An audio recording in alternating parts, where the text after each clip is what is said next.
ಮದುವೆ ಆಗಿರಬೇಕಾದ್ರೆ ಇಲ್ಲಿ ಒಂದು ಒಳ್ಳೆ ಕಾನ್ಸೆಪ್ಟ್ ಏನು ಅಂದರೆ ಪ್ರೀತಿಯನ್ನು ವೃದ್ಧಿ ಮಾಡ್ಕೊಳ್ತಕ್ಕಂತಹ ಒಂದು ಸತ್ಯ ಪ್ರತಿಯೊಬ್ಬರಿಗೂ ಬೇಕು. ಪ್ರೀತಿಯನ್ನು ವೃದ್ಧಿ ಮಾಡ್ಕೊಳ್ಳೋದು, ಪ್ರೀತಿ ಬತ್ತಬಾರದು, ಹೌದಲ್ಲ? ಅಂದರೆ ಸದಾ ಪ್ರೀತಿಯೇ ಇರಬೇಕು.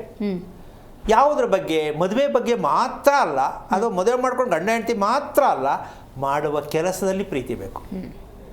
ನಾನು ಚೆನ್ನಾಗಿ ಬದುಕಬೇಕು, ನನ್ನ ಕುಟುಂಬವನ್ನು ಚೆನ್ನಾಗಿ ನೋಡ್ಕೋಬೇಕು ಅಂದರೆ ಪ್ರೀತಿಯಿಂದ ಗಂಡನನ್ನು ಗೆಲ್ಲುವುದು, ಪ್ರೀತಿಯಿಂದ ಹೆಂಡತಿಯ ಮನಸ್ಸನ್ನು ಗೆಲ್ಲುವುದು, ಹೌದಲ್ಲ? ಹೌದೌದು. ಈಗ ಇಲ್ಲಿ ಒಂದು ಆಶ್ಚರ್ಯಕರವಾದ ಒಂದು ಬೆಳವಣಿಗೆ ಹೇಳಬೇಕಾಗತ್ತೆ.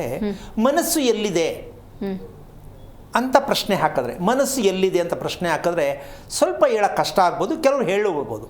ಮನಸ್ಸು ಎಲ್ಲಿದೆ ಅಂತ ಹೇಳಿ ತೋರಿಸ್ಬೋದಮ್ಮ? ತಲೆ ಹತ್ರ ತೋರಿಸ್ತಾರೆ, ತಲೆಗೆ ತೋರಿಸ್ತಾರೆ.